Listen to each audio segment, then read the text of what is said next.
Jai Srila Prabhupada ki jai. Om Namo Bhagavate Vasudevaya. Om Namo Bhagavate Vasudevaya. Om Namo Bhagavate Vasudevaya. Om Namo Bhagavate Vasudevaya. Om Namo Bhagavate Vasudevaya.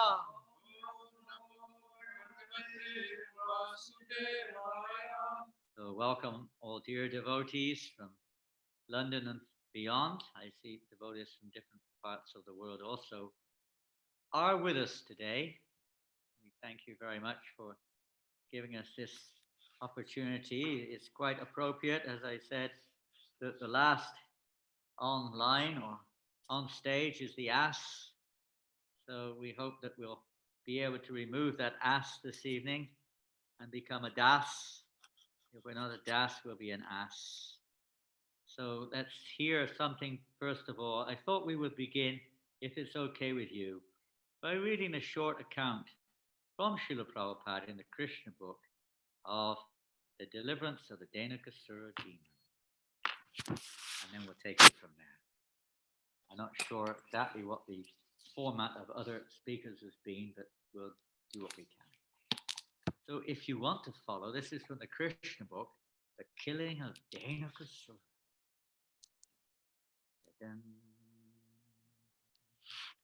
So we've heard how Krishna, his coward boyfriends, and Balaram were joyfully playing in the forests, admiring the beauty of the Vrindavan forest, and how Krishna was glorifying Lord Balaram, and how all the trees and creepers were bowing down to his lotus feet, and how they were enjoying themselves like anything, imitating all the animals and all the birds and the frogs and everybody in the forest of Vrindavan, and playing all kinds of games with each other.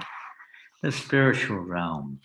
And amongst those games, one of Krishna's favorites, especially in this particular age, we're in the Poganda era now, and Krishna really enjoys killing demons in the forest. It's a great fun. And for devotees, we'll hear about that later, how this is relevant and joyful activity. Even in the spiritual realm, of course, Gokul Vrindavan is the spiritual realm, but in Goloka Vrindavan, it's also described how Yogamaya, although there were no demons in Goloka Vrindavan, for the sake of fun, she creates apparent demons, and Krishna the coward boys joyfully perform pastimes like this one, in playing with the demons and then killing the demons, and then they forget all about it. And by Yogamaya's arrangement, they can do it all over again. Eternal pastimes. And so we're going to read now from, well, I don't know which book you've got. I've got this book, Krishna book, probably upside back to front to you, I don't know. But I've got Krishna book here, and this is page 135, The Killing of Dhenukasura. Well, Krishna was thus engaged in his transcendental pastimes, exhibiting his internal potency in the company of the supermost fortunate cowherd boys. There occurred another chance for him to exhibit the superhumane powers of Godhead. His most intimate friends, Sri Dama, Subala, and Stoka Krishna, addressed Krishna and Balaram with great love and affection thus. Dear Balaram, you are very powerful. Your arms are very strong. Dear Krishna, you are very expert in killing all kinds of disturbing demons.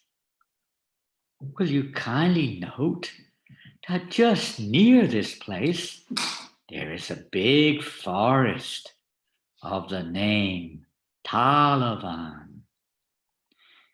This forest is full of palm trees, and all the trees are filled with fruits. Some are falling down, and some are very ripe, even in the trees. It's a very nice place, but because of a great demon, Dhenukasura, it is very difficult to go there. No one can reach the trees to collect the fruits. Dear Krishna and Balaram, this demon is present there in the form of an ass. And he is surrounded by similar demon friends who have assumed the same shape. All of them are very strong, so it is very difficult to approach this place. Dear brothers, you are the only persons who can kill such demons. Other than you, no one can go there for fear of being killed. Not even animals go there. And no birds are living there. They've all left. It was actually, Dhenukasura was a man-eating ass. He wasn't just an ordinary ass. He was quite fierce and powerful. And no other entity would dare reside in that forest of Talavan.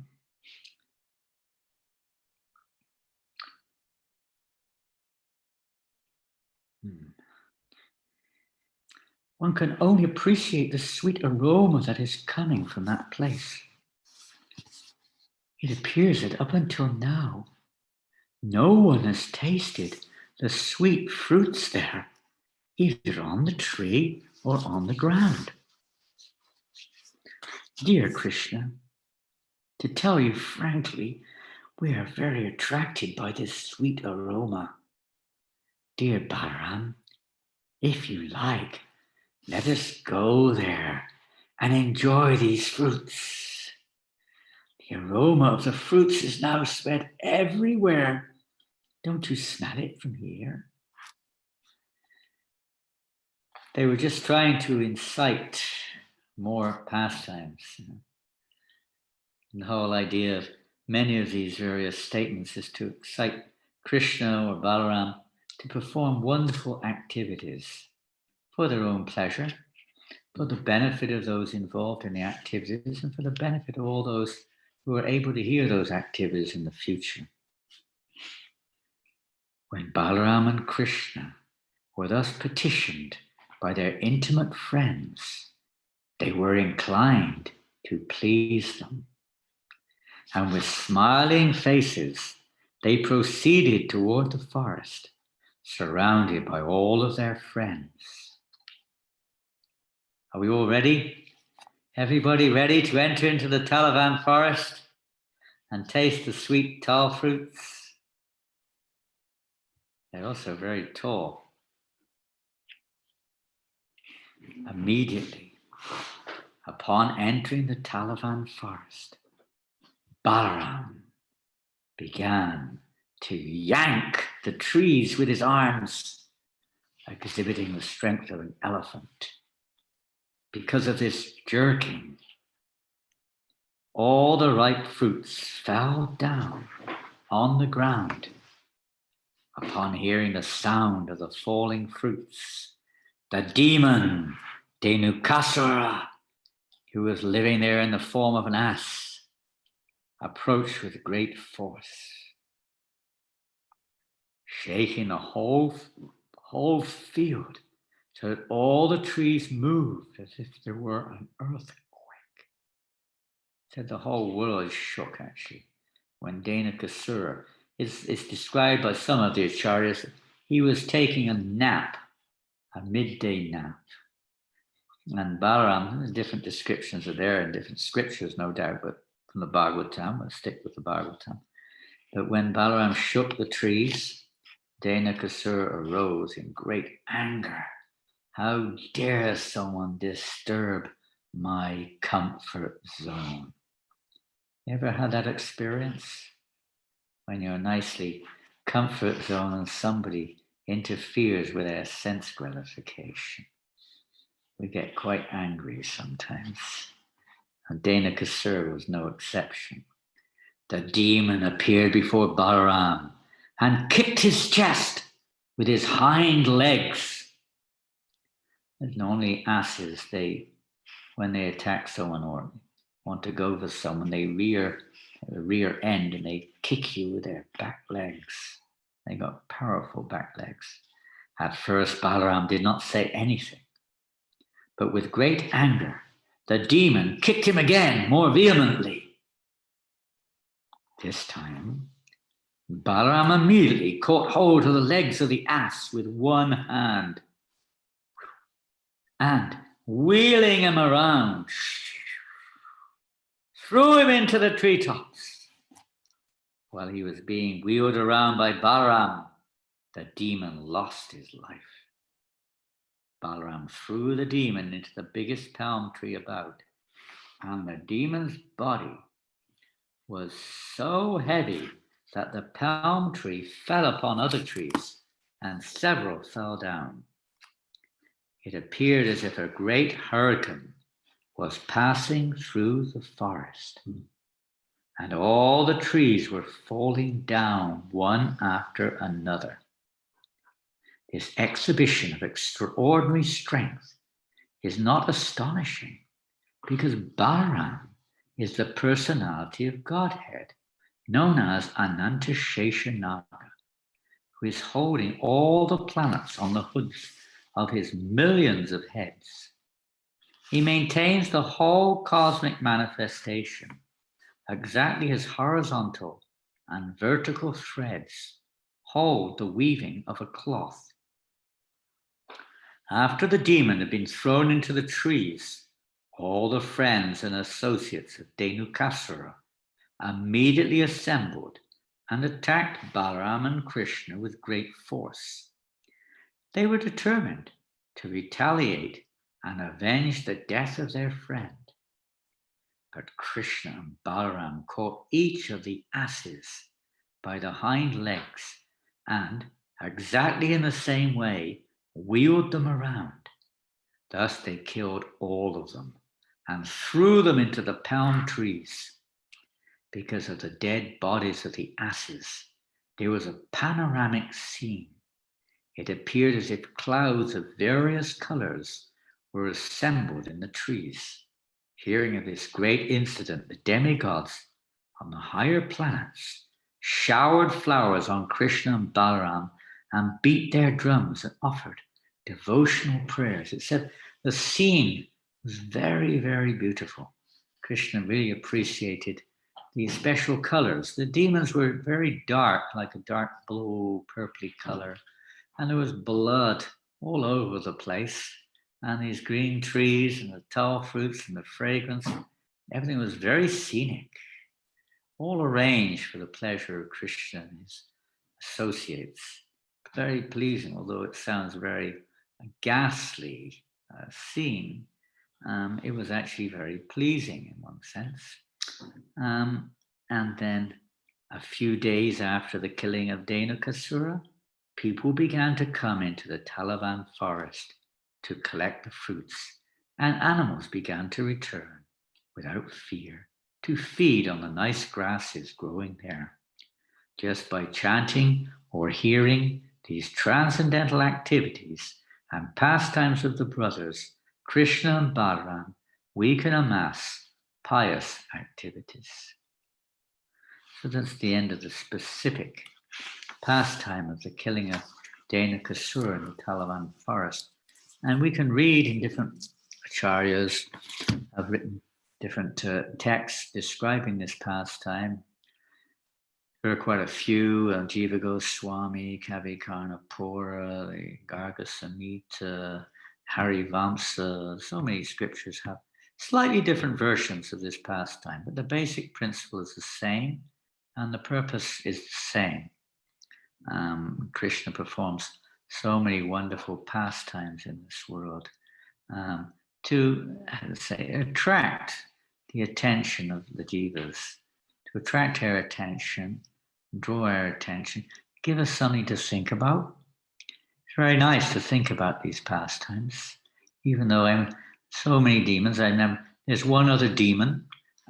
We'll read in a minute how Bhaktivinoda Thakur describes how these two demons who were killed by Balaram in Vrindavan have to be removed on our spiritual path. Dhenukasura being one and the other being Pulambasura. And I remember, as you're in England, maybe some of you are from Birmingham, I don't know, but the first time I ever came across the Hare Krishna movement was in Birmingham. And the first way I came across was not by meeting a devotee. I found in one of my friend's apartments a Back to Godhead magazine. And on the back of that magazine was a picture of Balaram killing Pulambasura. And you probably know how he killed him. He beat him with his fist. Pulambasura was huge, and he was black as ink, black coloured. And Balaram was as white as milk. And he's on the back of this big black demon on the shoulders, punching him with blood pouring out of his mouth, and the demon is falling to his death. And I thought, this is incredible. Here we are in the black country of Birmingham, and they're distributing a magazine with a white man punching a black man to death. Well, this is really far out. What is this? Because I didn't understand anything about transcendence. People don't understand. And this is one of the essence of this pastime of Dhenukasura. There's a history which we'll tell in a second, but it's really to destroy gross ignorance. We'll hear about that much more later on. There's a little history behind this. Why Balaram? Why not Krishna? Well, it's described that in a previous lifetime, but actually this Dhenukasura was a son of Bali Maharaj, who was one of his sons, and he was known as Sasikala. And he was rather licentious. You can imagine the son of Bali would be princes. They're usually very spoiled, and they like to enjoy their senses.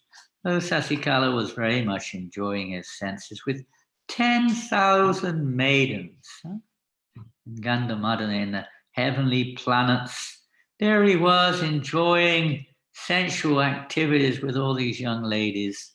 But he didn't know that not far away was Durvasa Muni performing meditation. And suddenly the disturbing sounds of the son of Bali Maharaj and all these ladies stopped his meditation. He became quite angry. And naturally, as we know from Durvasa, he does get angry quite easily, being a partial expansion of Lord Shiva. So he came to see what was going on. And there was this rascal enjoying himself. He cursed him. You nonsense rascal. You are just like an ass. May you become an ass for 400,000 years. You become an ass. And only by good fortune will you be delivered by Lord Balaram. He will kill you and deliver you from this birth as an ass. So he cursed him. So the poor fellow had to take birth as an ass. And he was Dhenukasura, very powerful. He was a demon in his pre-born son of, in the demoniac line, put it like that. So why Krishna didn't kill him, Balaram? Well, first of all, Durvasa Muni had promised that he would be killed by Balaram, so that words of Durvasa had to be upheld. And the other reason is Krishna had promised Prahlad Maharaj, when he was in the form of Vamana, that he would never, rather in the form of, not form of Vamana, but he promised Prahlad Maharaj that he would never kill anyone in his line, his descendants. So being a descendant of Bali Maharaj, a descendant of Prahlad Maharaj, Krishna wouldn't kill him. So it is Balaram's privilege, you could say. He hadn't killed any demons up to this point of time, so this was his term. We happily took advantage of the opportunity to kill Dhenukasura. Now we're going to go on to a little bit. Let's see what we see. What does Dhenukasura represent? You've all heard a little bit about that, probably. And the nature of Dhenukasura. Well, after Dhenukasura was killed, of course, all the boyfriends were very, very happy. Um, and they were very, very elated by this wonderful heroic feat of Lord Balaram in the Talavan forest. Now, who does Dhenukasura represent? Well, Bhaktivinoda Thakur discusses this in Chaitanya Sikshamrita. There's also in Krishna Samhita and various places we find references to various demons and a little bit about what they represent, their nature, and how by hearing these pastimes, the demoniac propensities within us, I'm sure you've been hearing that from others also, can be killed. So Balaram, very special, kills this demon who represents, basically speaking, Dhenukasura represents gross ignorance and terrible discrimination. One who's in the mode of ignorance cannot discriminate properly. They're on the bodily platform of life, identifying with their caste, their color, creed, institutional consciousness, etc. You know, my group, my country, really kind of boxed in there in a very small, say, understanding of their life for themselves. So they have no sambandha gyan in terms of spiritual knowledge. None. We receive sambandha gyan from the spiritual master. But such fools, they're mudras, ass-like people who work very, very hard and they have no idea of anything. You see them on the street sometimes, those devotees amongst us who go on Sankirtan distributing books, quite often people say, get a job. Get a job. Do something. Work. Work hard. Make a living. You're useless. Because of people like you, we have to work hard. Sometimes people say things like this. They're ass-like people who have no idea of who they are or what the goal of life is, or even if they have any religiosity whatsoever, it's only on the material platform.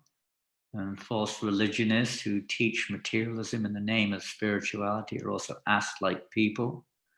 Even worse than the ass-like people, they're misguiding people to become even more ass-like, even more ignorant.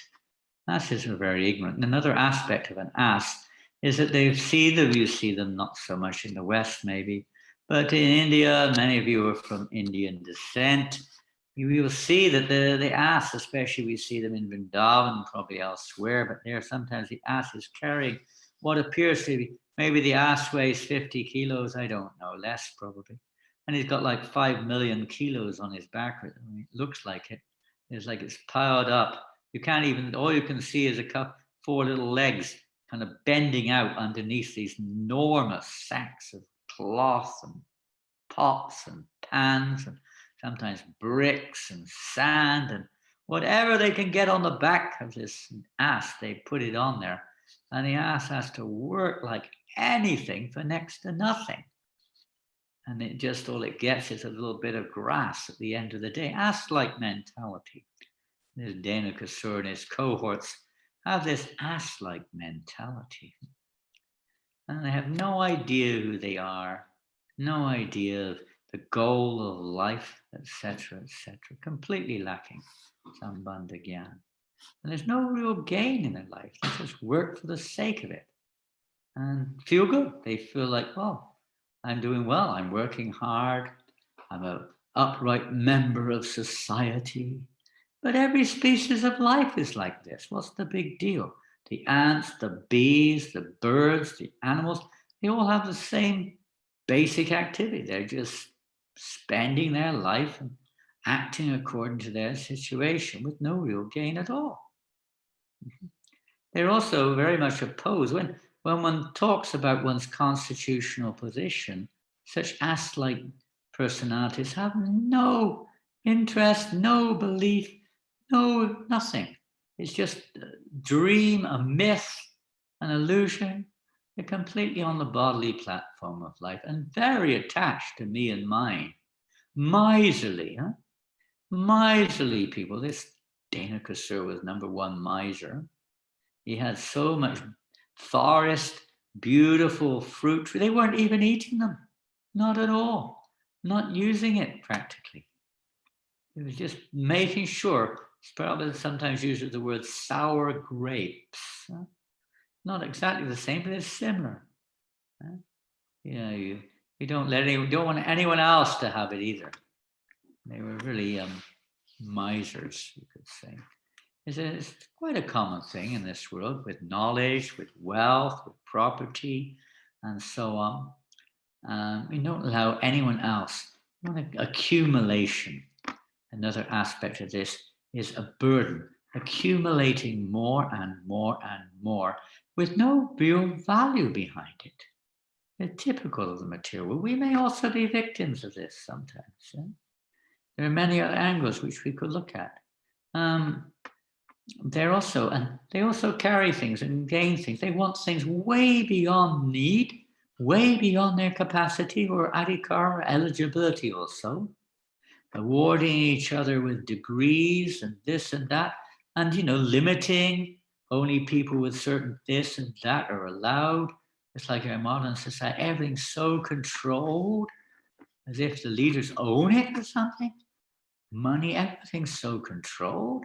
This is the Dhenukasura mentality. And based totally on mundane intelligence. Everything's based not on anything spiritual, just on temporary conditional logic, reason, conclusions, intelligence based on one's past experience, etc.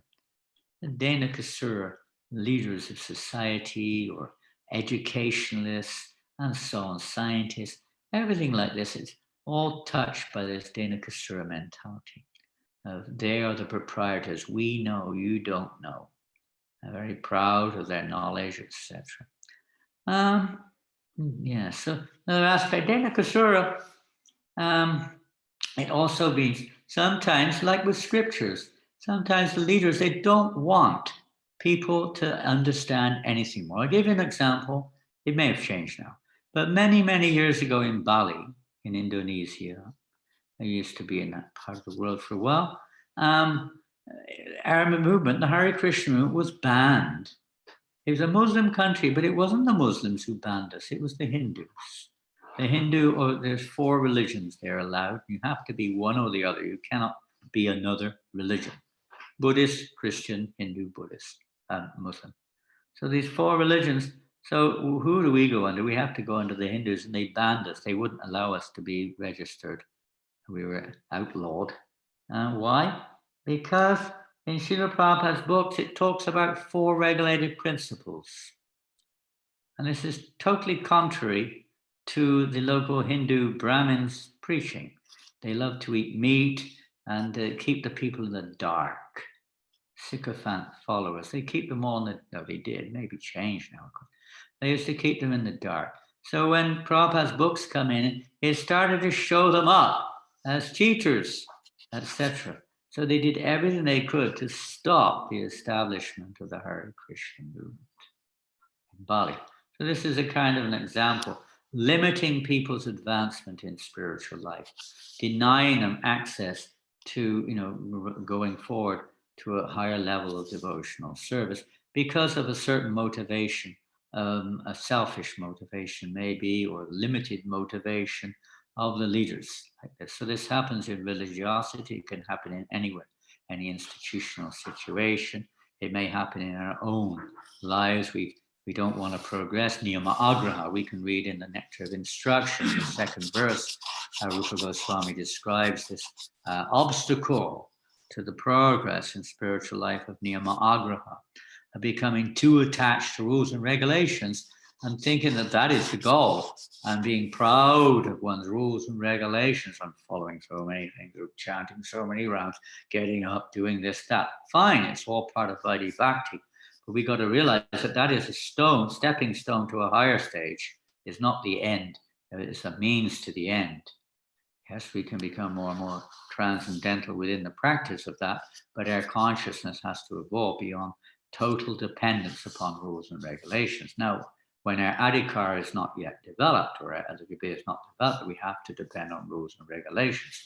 And it is a spiritual master who gives us that guidance. Now, Dhenukasura, of course, would not have such an opportunity. He wasn't the one to listen to a spiritual master. He thought he was the spiritual master, basically. That's another one. So much pride, and we don't listen to anyone else. And we don't care to listen to anyone else. We only want to distribute our own ignorance to others. So there's a Dhenukasura's mentality, blocking others' spiritual advancement, and so on. And the poses, now in the literal case, he wasn't eating the fruits himself, but he would oppose anyone. We become envious when somebody advances sometimes, or somebody's got something we haven't got. We try to put it down, we try to take it away, keep them back, etc., etc. It's a very common thing in all walks of life.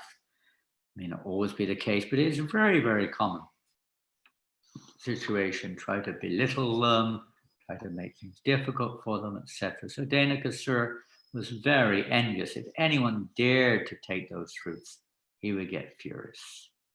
And some other people have this very gross ignorance of pleasure in the mode of ignorance. I remember one time I was preaching in Newcastle, and one of our devotees there, back in 1980, their grandmother, she was very, very rich. But her goal of life was to die with a large amount of money in the bank. She wanted it printed in the newspaper that she had a huge inheritance, a huge amount of wealth. That was her pleasure. That was her goal in life, simply accumulating for no specific reason. And some people are like this. We're all like this to a certain extent. So there we go, working hard, but what for? What's the use of having a beautiful forest with sweet tasting fruits, beautiful tall fruits, very sweet smelling, and not using them?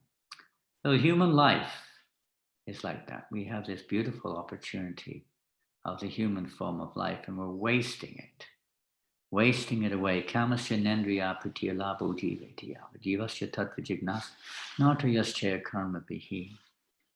Human life is not meant for this sense gratification, whatever form it takes. It is meant for inquiry into the nature of the absolute truth. That should be the goal of all of our work. So what lessons do we learn from this? Anything? I don't know if anyone wants to share anything, but we'll go through some lessons. What is to be learned? Well, we could say that the coward boys were very eager. Well, they're naturally very eager to increase the pleasure of Krishna. So this is one lesson. We should be very eager to increase Balarama and Krishna, the spiritual master Balarama and Krishna, to increase their pleasure. Not to increase their, actually the coward boys were thinking of Krishna's pleasure. Just like when they approach, pastime is also there, maybe earlier than this, I think, or maybe not, maybe after, I can't remember. But they approached the wives of the Brahmins on the guise that they were hungry. But they just, actually, it was not quite like that. They simply wanted to please Krishna.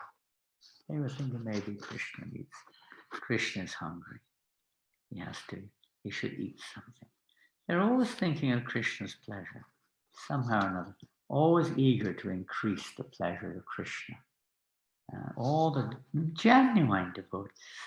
Preaching means that. Preaching Krishna consciousness means that. To retrieve, just like the boys were eager, to retrieve the forest of Taliban. In this case, so that the residents of Vrindavan could go there.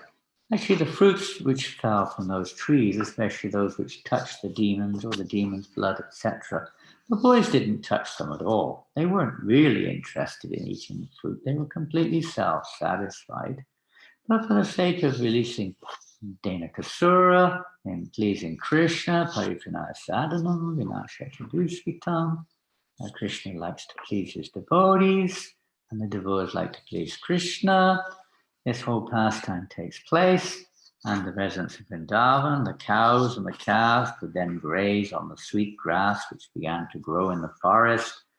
And the fruits, somebody's generally said that a lot of low class people in the like Aboriginal people, they would come and eat all those fruits. And I guess in time others did too. So the whole forest was liberated and was thus used then for the pleasure of Krishna. This is preaching. Everything in this material world is a bit like the Taliban forest.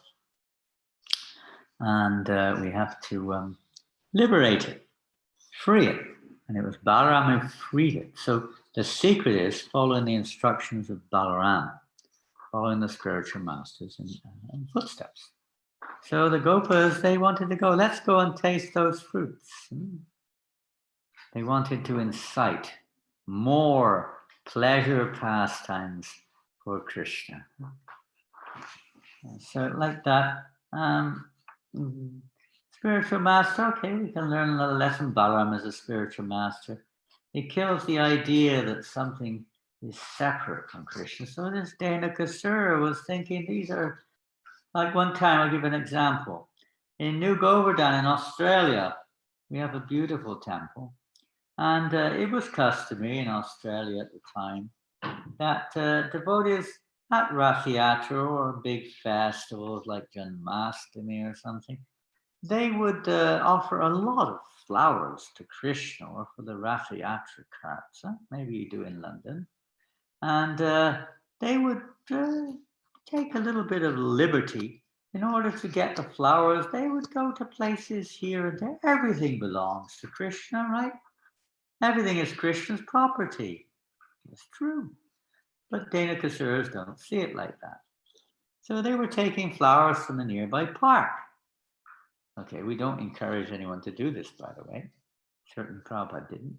But nonetheless, they were doing that. And then one year they went to get to the flowers, and there was a big sign up there in the park.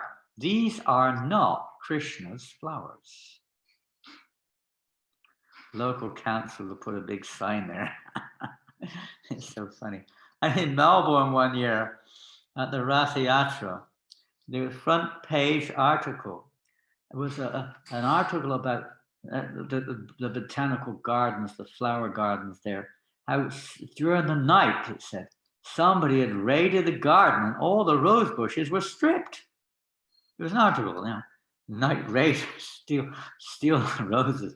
And then the article right next to it was gorgeous Rath Yatra. The Rath Yatra cart bedecked with the most beautiful roses. It was like right next to each other on the front page. They obviously realized what was going on. It's just what to do. Actually, everyone should be offering all of their flowers for the pleasure of Krishna. That's what they're for. Is one of the lessons to realize everything beautiful is meant to be offered to Krishna. These tall fruits were very sweet. They should be offered to Krishna. But the Dhenukasura type people think they belong to me. They're mine. They're ours. You don't touch them. They'd rather not be used than you have them. There's one mentality. Rather it be destroyed. And many times people would say that. In Prabhupada in London, when they were looking at some buildings in 1969 for temples, or 1970 in London, some of the buildings, one of the buildings was an old church, and they said they'd rather burn it down than sell it to us. The Dhenukasura mentality, so-called religion, with no idea, no sambandha, no knowledge of one's spiritual identity, no knowledge of the fact that Ishavasya sarvam, everything belongs to God. No knowledge. People think it's ours. Everyone can see that all over the world. You don't have to have many eyes to see that. It's quite obvious. The possessive mentality on a national level, on a religious level, on an economic level, on a social level, on a gender level, on a creed level, on every level we see this false possessiveness, which is this mentality of Dhenukasura also. We'll come to a little practical side in a minute. We're just pointing out some things now, not particularly in chronological order of any kind. The falling fruits, we could see Balaram comes along, he jerks the trees, the fruits fall. So it would, by the grace of Balaram, all of our material desires could be likened to fruits. Huh? They can fall. We just got to make sure we don't eat them. We don't indulge in them again, so to speak. But they can fall. The spiritual master shakes us up. And he shakes us up, And what happens when we get shaken up? What's going on here? Like he was having a nap. We suddenly wake up. What's going on? And Dhenukasura and all his cohorts appear on the scene. No, stop. After a few minutes, and they appear on the scene. What about me? This is mine. Come, enjoy. Whatever it is, all kinds of things may crop up in our consciousness when the spiritual master begins his purificatory instruction. Sometimes there's objections, doubts, so on. It depends, but often that's the case. Many an artist. So we have to root out this ignorance, kill this demon, this Dhenukasura.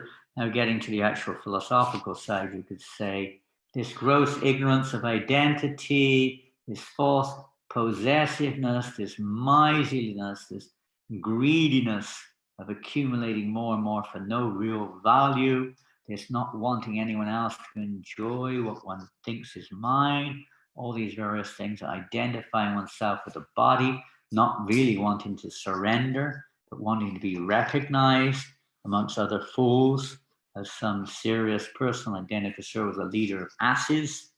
What's the big value, Fame amongst the infamous, amongst, I probably even use the term, you're famous amongst a group of asses. So what? You're a big, the king of the asses. Who cares? A jackass. They call it jackass. The boy, Krishna at first was saying to the boys when they were saying this powerful demon, what is some ass powerful? Is this a joke? Jackass? How can he be so dangerous and fearful? They were playing it off like a game. And if it was, for them, it was a game. Prabhupada said, preaching Krishna consciousness one time, he wrote this letter in England to Prohibition Sankirtan Party, 72, that it's just like fun, although there's so many obstacles, so many problems, it's just like play. Sankirtan, spreading the holy names everywhere. This is this mission, to bring everything back. Just like Lord Chaitanya. Let's look at the difference here between Dhenukasura. I'm going to read something from Chaitanya Charitamrita. Something which really struck us. This was the first volume that was ever printed of Chaitanya Charitamrita. The second volume in our present series. Krishna Chaitanya Mahaprabhu was the original trunk. The taste of the fruits that grew on the branches and sub-branches surpassed the taste of nectar. The fruits ripened and became sweet and nectarian. The gardener, Sri Chaitanya Mahaprabhu, distributed them without asking any price. See the difference? All the wealth in the three worlds cannot equal the value of one such nectarian fruit of devotional service. Not considering who asked for it and who did not, nor who was fit and who was unfit to receive it, Chaitanya Mahaprabhu distributed the fruit of devotional service. The transcendental gardener, Sri Chaitanya Mahaprabhu, distributed handful after handful of fruit in all directions. And when the poor, hungry people ate the fruit, the gardener smiled with great pleasure. This is the magnanimity of Lord Chaitanya Mahaprabhu's Sankirtan, who doesn't discriminate, simply based on the fact that every living entity needs Krishna consciousness. We don't keep it for ourselves. This is a very important point. Prabhupada describes that we have to distribute this Krishna, these fruits of devotional service must be distributed. We don't just keep them for ourselves. Lord Chaitanya thus addressed the multifarious varieties of branches and sub-branches of the tree of devotional service. Since the tree of devotional service is transcendental, every one of its parts can perform the actions of all the others. Although a tree is supposed to be immovable, this tree nevertheless moves. All the parts of this tree are spiritually cognizant, and thus as they grow up, they spread all over the world. I am the only gardener. How many places can I go? How many fruits can I pick and distribute? It would certainly be a very laborious task to pick the fruits and distribute them alone. And still I suspect that some would receive them and others would not. Therefore, I order every man within this universe to accept this Krishna consciousness movement and distribute it everywhere. And we don't have time to read the fantastic purport of Srila Prabhupada on this theme. I am the only gardener, Lord Chaitanya said. If I do not distribute these fruits, what shall I do with them? How many fruits can I alone eat?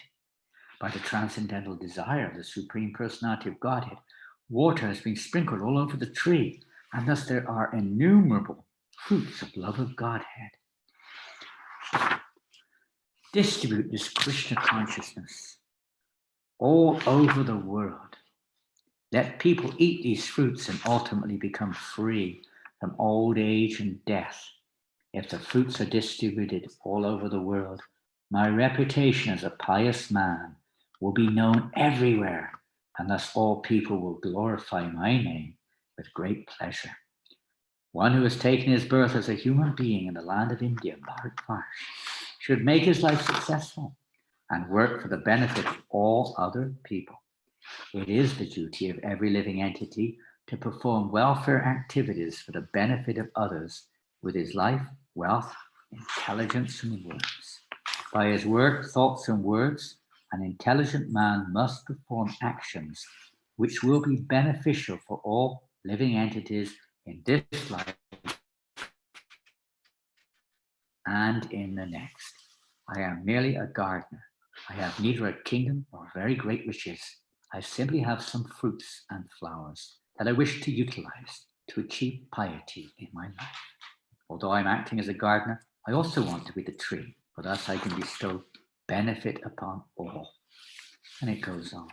We're just describing the nature of this Sankirtan movement, that everybody, all together, we have to go into the forest with Balaram at the helm. He leads us into the forest, the spiritual master, and deliver all of this falsity in the world, all the usurped property, etc., of the conditioned souls, claiming proprietorship, and utilize it for the pleasure of Krishna. We start with our own body, with our own mind. Our own mind, our own heart may be full of the mentality of Dhenukasura itself. There we have to start. We have to start cleaning up our own gardens, our own hearts. Then it will be natural that we will spread this Krishna consciousness movement. We have to take shelter of Balaram. Balaram appears in the form of the spiritual master. When we take shelter of Balaram, all kinds of demons can be killed by the grace of the spiritual master. Many anarthas can be smashed just by understanding our spiritual identity, remembering our spiritual identity, reminding each other, try to live our lives based on our fact that we are eternal servants of Krishna. So many anarthas become insignificant. They become incapacitated. They can't act. Here's a nice quote from Prabhupada, shall I read? This is a letter which he wrote to Krishna Das in 1972. Prabhupada says, you mentioned that your pathway has become filled with stumbling blocks, but there are no stumbling blocks. I can kick out all those stumbling blocks immediately, provided you accept my guidance. With one stroke of my kick, I can kick out all stumbling blocks. This is Prabhupada. No matter what we envision as an obstacle, a problem, if we take shelter of Balaram or as representative of the spiritual master, they could all be kicked out, removed immediately. When devotees would come into Prabhupada's association many times, they had this experience full of anxiety. As soon as you sit before Prabhupada, no more anxiety. It just doesn't seem to exist, practically speaking. Many devotees had that experience. So the genuine spiritual master like Balaram, he didn't cover over, certainly wasn't afraid. Let's see with Srila Prabhupada like Balaram. He wasn't afraid to go in there. He wasn't afraid of the Dhenukasura demon. He completely had no fear. He just threw him in the trees. Very easy. Prabhupada used to, no fear. No matter what type of nonsense challenges people had, objections they had, Prabhupada was fearless.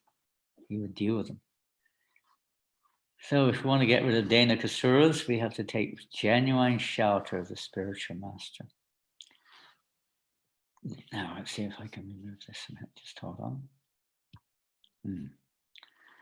Yes, the heart, if we take shelter, the heart should become, just like the Taliban forest became peaceful.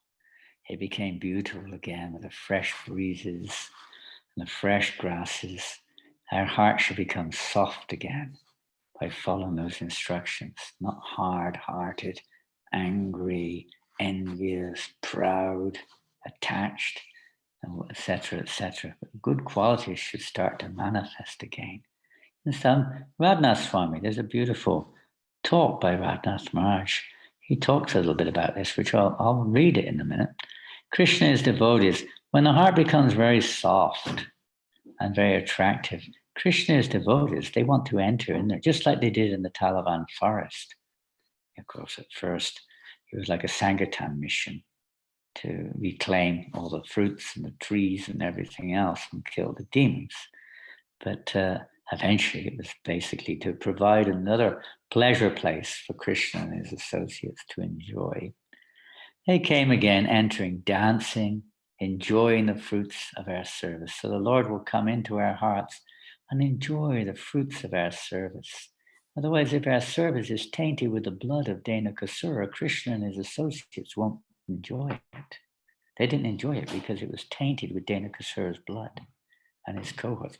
In other words, tainted with these ill attitude or bad attitude or selfish attitude, greedy attitude, whatever it may be, envious, proud, and so on.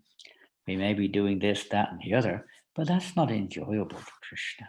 He wants to see it with the pretty lakshanam and pure, without the taint of demoniac mentality, so to speak, or sinful or materialistic mentality.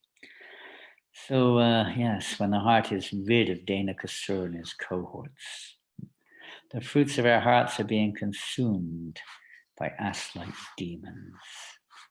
They're actually eating up our hearts, really, practically speaking. And what are they? Lust, greed, anger, envy. And these various animosities, enemies of the soul. Enemies, just like Devaki when she gave birth to Krishna. 6 children were killed by Kamsa in the womb. They represent envy, lust, greed, anger, madness, and illusion. They represent these 6 enemies of the soul killed. They were killed. This is all arranged. But then the womb. Who comes next? The spiritual master to clean up, you could say, clean up the womb. It's allegorical, but it's a principle which is there. Clean up the womb of Devaki so that Krishna was then ready for Krishna's appearance. We have to prepare our hearts.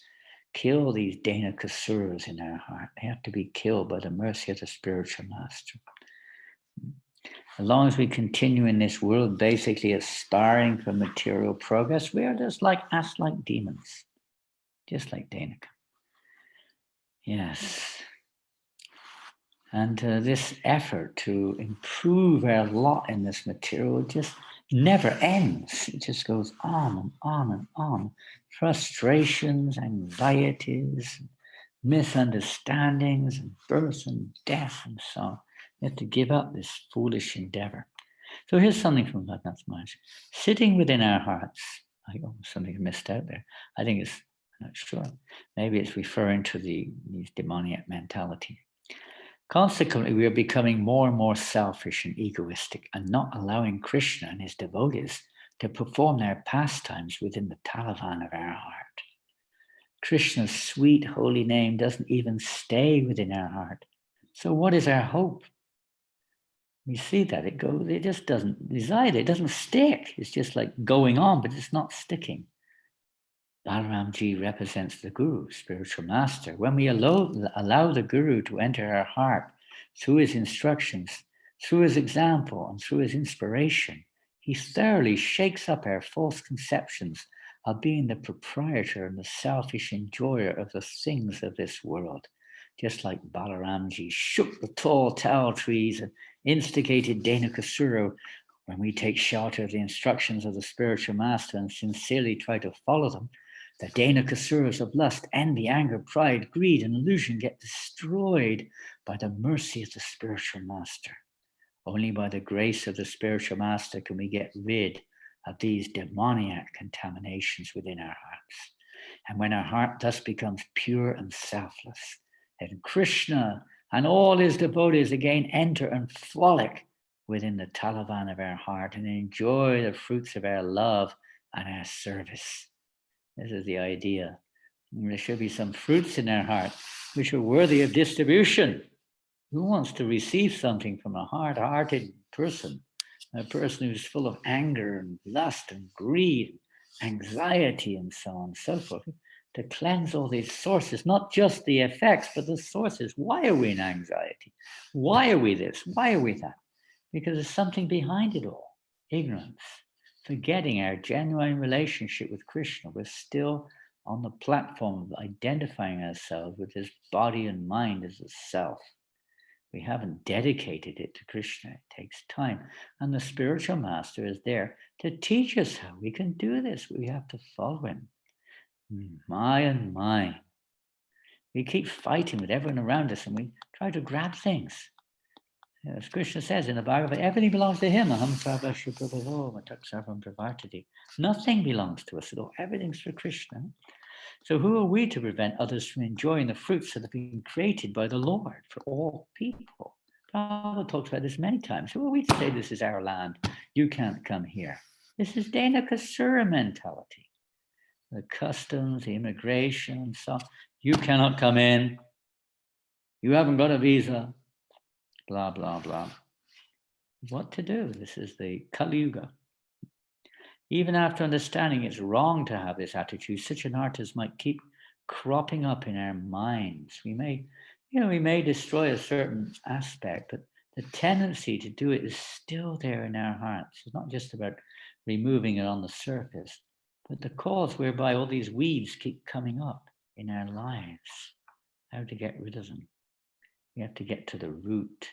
And Rupa Goswami says, how? Kimbadana Manudinam. We have to chant very carefully and regularly according to the direction given by Balaram. I don't know if we're going to have time to finish this. I don't know how much time we have. I don't think we're going to have time. Huh? What's the time? What's the time out there? Hare Krishna Maharaj, you have about 10 minutes more. 10 minutes more. Oh yeah, we'll keep going if there's anyone left. If they haven't all been captured by Dhenukasura or delivered from Dhenukasura, it's not possible to give up these bad thoughts and cleanse our hearts on our own. We need to take shelter of Lord Balaram and surrender unto him. When we do so, just like how we carried him through Dhenukasura away, he will also kill all the anarthas in our heart. In Srimad Bhagavatam, Lord Krishna, I think that's something else. So, we also have to be careful not to let Dhenukasuras back in again. Huh? Wanting to chase them away, but we have to get rid of him altogether, kill him thoroughly, wheel them around, throw them in the trees. Never again can he come back and haunt us. This is so taking full shelter of Krishna, not taking shelter of the temporary objects of this world. You have to go. No? Change of plan. Okay. Hare Krishna. And we may have other things too. We have secret agendas in our hearts which we hold on to sometimes, like grim death. We don't want to reveal them. We don't want to let go of them. We're maybe afraid. We may be embarrassed or whatever it may be. And we may be attached to them even though they bring pain to us. So many different types of attachments are there. Hare Krishna. So we'll finish then with Balaram. Lord Balaram, a removal of anarthas. He's a very important part to play. Anartha Oh, is a nice verse. This is from Bhaktisiddhanta Saraswati. Anartanageli name guna buja jayana, anartanageli name Krishna seva hayana. If anartas are not removed, then the holy name will never produce knowledge of the divine qualities of Krishna. If anartas are not destroyed by the chanting of the holy name, one can never engage in service to Krishna, real service. So we have to remove these anartas, whether it's Dhenukasura or whatever asura it is, they all have to be removed. And go back to even Thakur describes by hearing these pastimes as the killing of the demons. This is one of the ways that we get rid of these specific anartas. So by hearing how Dhenukasura is killed, many different descriptions are there. It helps to remove this tendency of gross ignorance and possessiveness and miserliness and so on. One cannot attain the goal of life without the mercy of Balaram. When one receives the mercy of Lord Balaram Nityananda, one can attain lotus feet of Radha and Krishna very easy as a purport by Srila Prabhupada. Balaram, our original spiritual master, teaches us there is no need to unnecessarily carry the big burden of our materialistic responsibilities.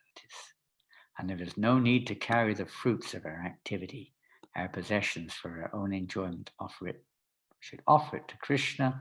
This is how Dhenukasura, or the donkey demon, is killed by Balaram, by thinking on acting how everything can be offered to Krishna.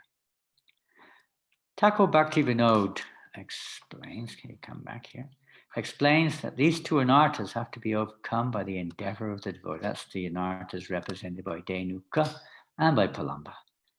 Under the guidance and instruction of the spiritual master, the devotee must endeavor with all sincerity. It's not just grace. Grace in the sense that grace of Balaram would come. The grace of Balaram comes through Guru, will come to exterminate these demons forever, providing we really struggle and endeavor to give up the propensity for profit, adoration, distinction, and gross sense gratification. Thus endeavor, praying to Guru and Krishna and chanting the holy names, we can become blessed by the causeless mercy of the Lord. Yeah, so the easiest way to get in touch with Lord Balaram, of course, is through a bona fide spiritual master, representative of Lord Balaram. Balaram is the Adi Guru, and he's present where there's a genuine spiritual master giving this instructions, guidelines, how to be cleaned of all these anartas, so we can enter into the pastimes or enter into the mood of pleasing Krishna. And here's a few quotes, we're finished with this, from Srila Prabhupada. So if you remain strong in your spiritual activities, these Agasura, Bakasura, this one, they all come and go.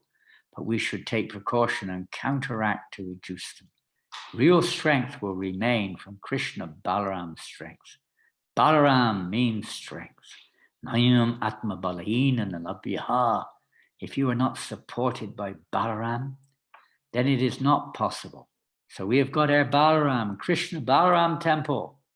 And then Prabhupada says, now in Europe, we have also got Krishna Balaram, Gopal Krishna. In France, Prabhupada, yes. Gargamuni, which place? Outside the farm? Prabhupada, very nice. Gopal Krishna, exactly like Vrindavan, I heard. The deities are exactly, they're right downstairs below us here. Krishna and Balaram in New Mayapur.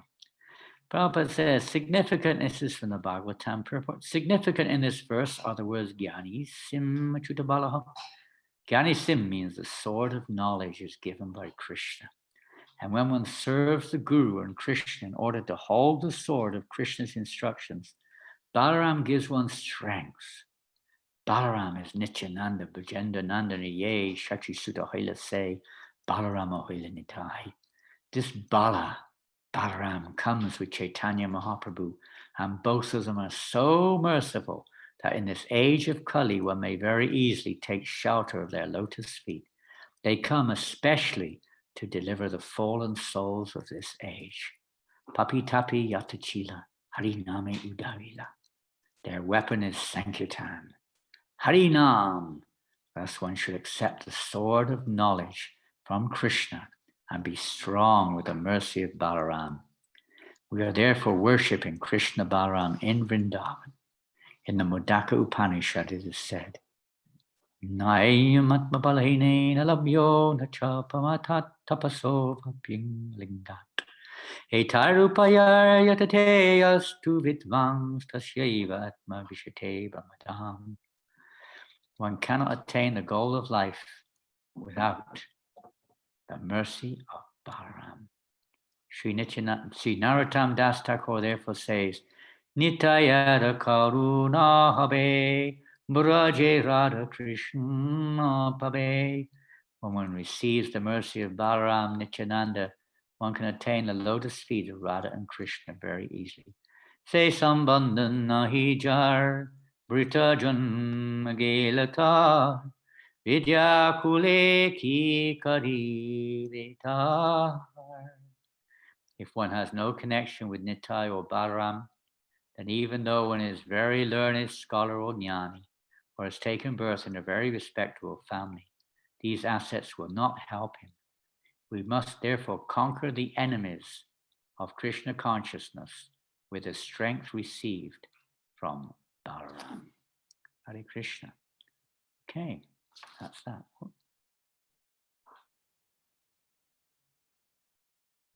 Hare Krishna. Hare Krishna Maharaj, thank you so much. We have a few questions.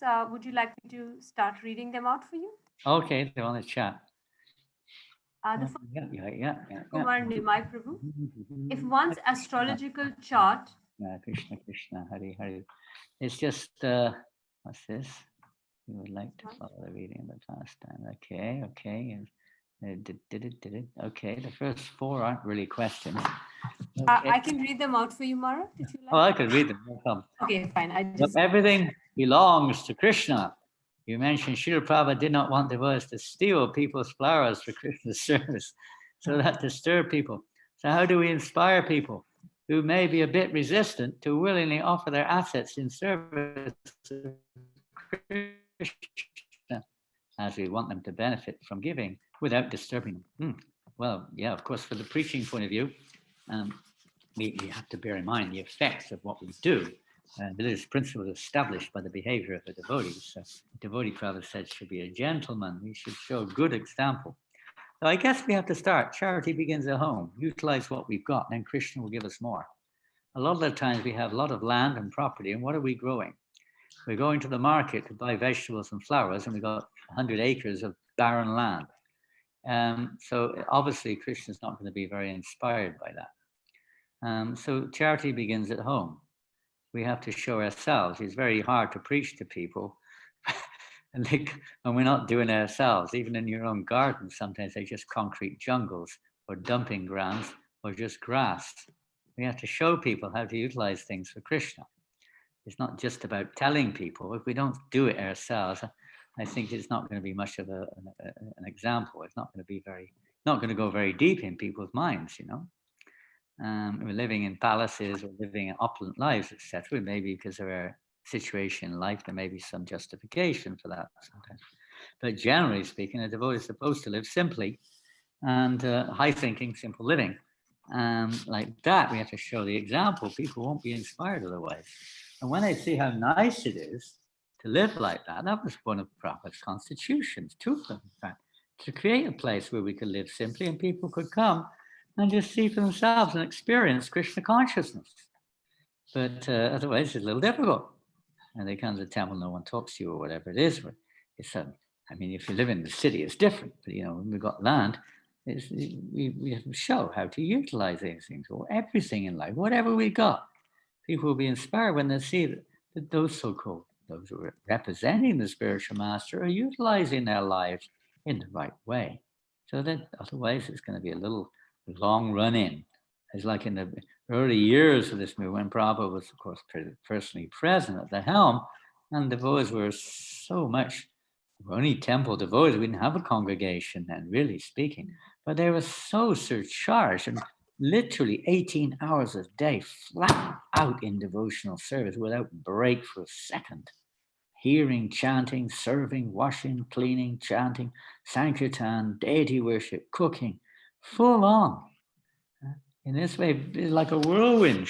People get swept up. These what do you call these things? Suck everything into. Very incredible. So there has to be something to be attracted to. The philosophy is like lifeless unless people see life. Yeah, many times people say good philosophy, but where's the practice we have to see? What is the practice? You want to see it in life. Hare Krishna. Yeah, so we want people to benefit by giving, but giving in the mode of different natures is there also. We want people to give willingly, happily. They must get some taste in giving. And that means if they give and they see it's not being utilized the way they thought it was going to be utilized, they'll definitely not be very inspired. When they see that devotees living simply, this is how the Brahmins live. The temples are meant to be Brahmin houses. They're not business houses. They're not places for Vaishya and Kshatriya business. It's purely Brahminical, the temple. And people naturally want to give when they see Brahmins who are selfless, who are simply there to serve, or fully absorbed in hearing and chanting. Naturally, people will want to give. It's only natural. Everyone's probably I've had that experience again and again. So it's just natural. Because the Brahmins give everything to Krishna. They don't keep anything for themselves. Like they're not Dhenukasuras. What's your name, Prabhu? Dhenukasura Das. Oh. We're supposed to be Krishna Das or Krishna Das, Das, Das, Anudas. Let's see, whenever we offer whatever we have, if we offer that Krishna, Krishna will automatically provide more. He'll give more. Hare Krishna, thank you for questions. Keep coming. Hare Krishna, can you repeat the books you read out, please? Did I? Chaitanya Charitamrita. We read the Krishna book in the beginning, Dhenukasura, then we read from Chaitanya Charitamrita. I think that was the only two books I read from. I quoted from a few places here and there. I can't give it a reference on the spot, but I could probably find them with a bit more time at hand. But we read from Chaitanya Charitamrita. What chapter was it? Can you tell me? The book's been closed, so I can't say. I think it's chapter 8 or 9 of the Adi Lila. This one? Chapter 8. No, I don't think so. Maybe 9. Let's see. Yeah, chapter 9, text 25 onwards. Adi Lila, Chaitanya Charitamrita. Hare Krishna. Well, everything below, we mentioned that one. Balaram represents the Guru and smashes our false identity and belief system. But what if we struggle to fulfill the instructions and desires of our spiritual master? Have we failed? How do we not feel disheartened? Oh, you're struggling. That means you're trying.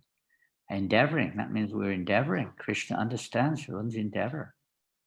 It's not some people, maybe for whatever reason, have no problem following certain things. That doesn't necessarily mean that they're actually surrendering to Krishna. Some people can get up in the morning at 2 o'clock without any ado. And, there's different things for them are very easy. So when Krishna sees we're struggling for him, sincerely struggling, then that's very big. Krishna's very pleased with our endeavors. It certainly is very difficult to become free of the anarthas. It's only by the mercy of Balaram we make our endeavor, but ultimately it's by his mercy. When we realize, what can I do? When the desire is there, we want to surrender to Krishna. We want to get free of these bugs in the system. We want to get free of them. And they keep bugging us, they keep Dhenukasuras and this sura and that sura come back again and again, keep bugging us. And what is the purpose of all this? We take shelter of Krishna. We take shelter of Krishna. If one's for good karma or maybe a little bit from a previous life or something pious for some reason, no problem with these difficulties, so-called difficulties of this and that, but we may not be taking shelter of Krishna. Somebody else has got all kinds of problems, but they're actually crying to Krishna, I'm so full, I'm so overwhelmed with material desires, Krishna, I'm so wretched. Sometimes that mood is there. That's the mood of surrendering to Krishna. This is the meaning of endeavoring to surrender to Krishna, taking shelter of Krishna. We all know the story of the Garuda and the sparrow, trying to trying to dry up the ocean. What a joke, materially speaking, it's impossible. But because of the sincere endeavor, struggling like anything, the Buddha came along to help. So this, if we have this faith, then that alone is our ticket to go back to the spiritual world. It's not just about being able to do A, B, C, and D. It's actually taking shelter of Krishna, the attitude, the consciousness. Those are very important things. It looks honest. It looks like you do have a sincere attitude. Anything else? Is that it? Hare Krishna Maharaj. Oh, there's one here. There's another one. There's a few. Hare Krishna Maharaj. Sorry to interrupt. We're actually now reached the end of the time for the session. So We're ending it. It's the end of time. It's all over. The universe is coming to an end. You better start chanting quickly. Otherwise it'll be too late. Yes. Hare Krishna. Hare Krishna. Thank you so much. Transcend your astrology, it says here. Yes, you can transcend it in one sense. We have to transcend it, but you may still act according to it. The soul is not a machine. The soul is a conscious living entity with free will. So we transcend it. Rise above these modes of nature and chant Hare Krishna, Hare Krishna, Krishna Krishna, Hare Hare, Hare Rama, Rama Rama, Hare Hare. Thank you all very, very much. We wish you an ecstatic remainder of the Kartik season, and I hope you get opportunities to distribute millions of books during the Prabhupada Book Marathon, somehow or another. Where there's a will, there's a way. Hare Krishna.